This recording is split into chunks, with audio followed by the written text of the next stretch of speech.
Good day po mga bayang karerista. September 24, 2025, Wednesday at Metro Turf Club. Start time at 5 p.m. Kapusta nga po pala yung pangangarera nyo nung Sunday? Sana nakasabay kayo dun sa mga info ko.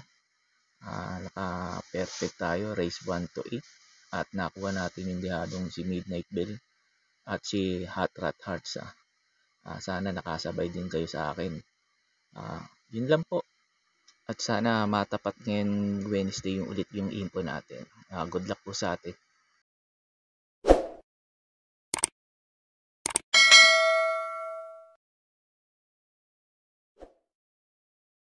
Start na po tayo, race number 1. Numero 4, Uno Magnifico. Ito para po sa akin. Sosolohin ko na po.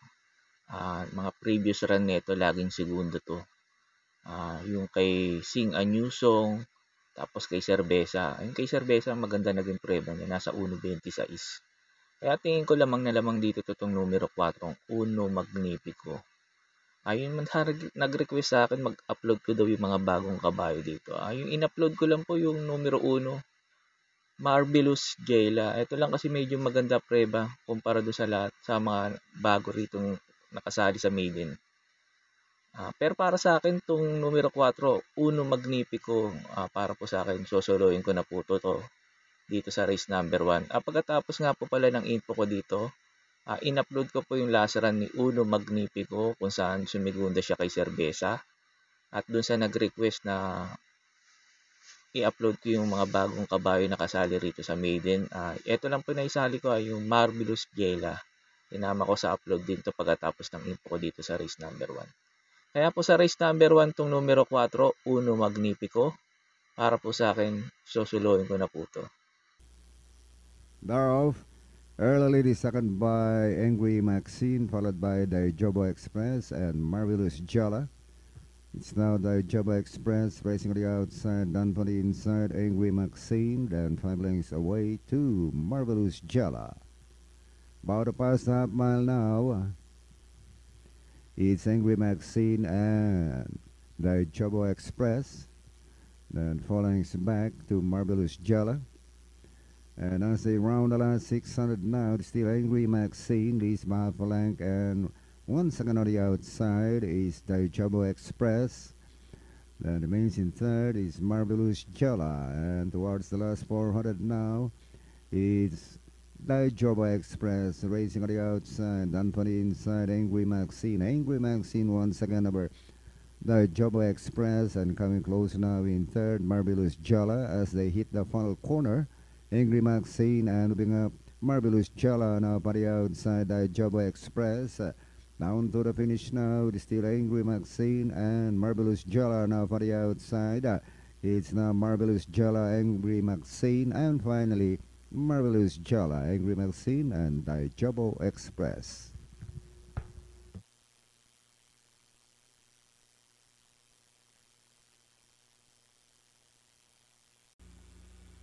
And they're up. Cerveza looking for the lead. Tony Winona right behind in second high level. Royal Salute love on top now by the outside, and followed by Uno Magnifico and Postmaster, who's running on the tail of the field. And as they settle now, Cerveza around the outside now. Tony Winona, one moving forward now is Uno Magnifico. And followed by Love on Top, Royal Salute, Moon Racer, high level next in line. Well, Postmaster still running on the tail of the field. Uno Magnifico now takes the lead from Cerveza. Royal Salute now by the outside, Tony Winona. Here comes Love on Top, then followed by Moon Racer. And as they race the last 8-mile pole, it's Cerveza and Uno Magnifico. Royal Salute, Love on top now by the outside, and 400 to go. Cerveza regains the lead now by a length, followed by Uno Magnifico. Royal Salute, Love on top, pretty outside, and down to the finish now. It is still Cerveza, leads by some 3 lengths now, followed by Uno Magnifico. Love on top, Royal Salute, Tony Winona, but it's still Cerveza. And finally, Cerveza Uno Magnifico Laban Top, Royal Salute, Attorney Winona. And there you have it, racing fans. Race number 1 is over and it belongs to entry number 6, Cerveza, ridden by Jackie Patricio Ramos Dilemma. And it's 6, 2, 7, 4, and 3, our unofficial order of arrival here in race number 1. Let's go. Sa race number 2 na po tayo. Pamprimera ko dito yung numero 2, Princess Belle. Ito medyo bumaba ngayon yung laban niya kumpara last run. May mga mabibilis. Tingin ko pag nauna to si Princess Belle, tingin ko malaki chance makatapos na karera rito. Second choice ko po yung numero 5, Golden 8. Ito naman si Golden 8, gusto ko yung hinete ngayon, PM Caballero. Baka mag-umento si Caballo. Malaki rin panalo rito. Dito na ito, nung numero 5, Golden 8. Ito pang dehado ko, numero 3, Charm and Luck. Pwedeng rumimate rito to. Tingin ko pag dehado to, magaling to eh. Kaya tingin ko may panalo rin dito to, numero 3, Charm and Luck. Kaya po sa race number 2, pamprimera ko po yung numero 2, Princess Belle. Second choice ko po yung numero 5, Golden 8. Third choice ko po na pandihado yung numero 3, Charm and Luck. Sa race number 3 na po tayo. Numero 8, Potential. Ito para po sa akin. Sosoloin ko na po ulit to. Gusto ko position niya ngayon nasa labas. Tingin ko hindi maiipit sa largahan. Para po sa akin baka makasabay na kagad to sa mga mabibilis. Kasi walang sagabal sa stall position niya ngayon. Nasa labas na po. Tingin ko hindi maninikit sa aparato to.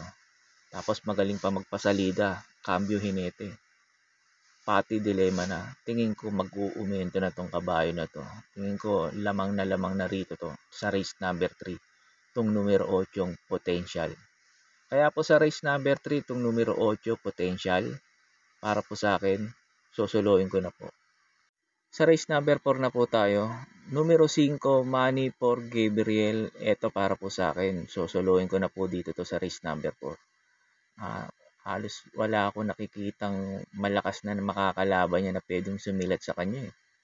Napakababa na nitong kabayo na to sa grupo na to kumpara sa mga nakakalaban niya sa mga previous run niya. Tingin ko, patok dito to itong numero 5, Money for Gabriel. Kaya po sa race number 4, numero 5, Money for Gabriel, para po sa akin, sosoloin ko na po. Sa race 5 na po tayo. Pamprimero ko dito yung numero 2 na derimating kabayo. Sapin-Sapin. Ito si Sapin-Sapin ang tinalo nito si Bohemian. Tapos etong grupo lang to ngayon ng grupo niya. Tingin ko lamang dito to. Si numero 2, Sapin-Sapin. Second choice ko, pa-protection ko yung numero 6, Arthur's Team. Ito pag nauna naman to si Arthur's Team at hindi nila hinabol. Tingin ko etong pwedeng makatalo kay Sapin-Sapin. Itong numero 6, Arthur's Team. Kaya po sa race number 5, pamprimera ko po yung numero 2, Sapin-Sapin. Second choice ko po yung numero 6, Arthur's Team. Sa race number 6 na po tayo, pamprimera ko dito yung numero 1, Grand Laughter. Ito si Grand Laughter, maganda lang isalida. Tingin ko, ito pwedeng humabol kagad kay Luke Skywalker. Tingin ko, kaya naman ni Grand Laughter yung ere ni Luke Skywalker pag maganda sinalida. Ang problema nga ko lang dito yung dapat last run nito PM Caballero ngayon. Binigay kay JL Shego. Yun lang ang problema ko hiniti rito. Pero pag naisalida naman at nai-rate na mabuti ni Joel Shego to, tingin ko malaki chance manalo rito to. Itong numero 1, Grand Laughter.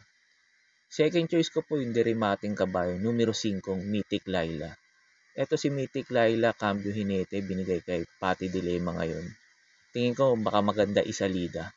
Pag ito maganda sinalida, tingin ko malaki chance makarimate rito to. Itong numero 5, Mythic Laila.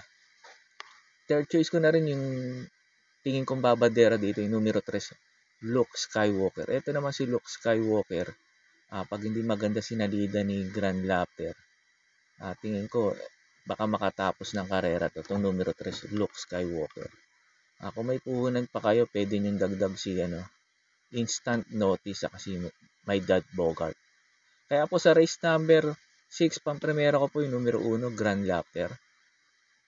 Second choice ko po yung numero 5, Mythic Laila. Third choice ko po yung numero 3, Luke Skywalker.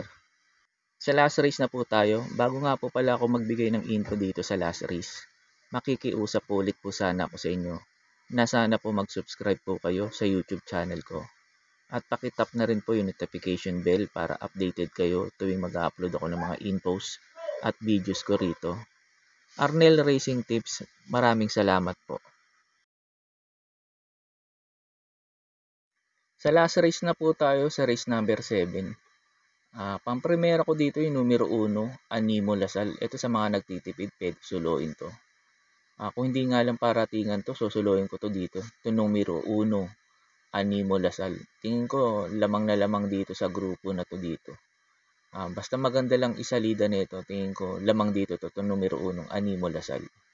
Pang-protection ko, second choice ko yung numero 7, French Leather. Ito si French Leather, bumaba na rin ng grupo to.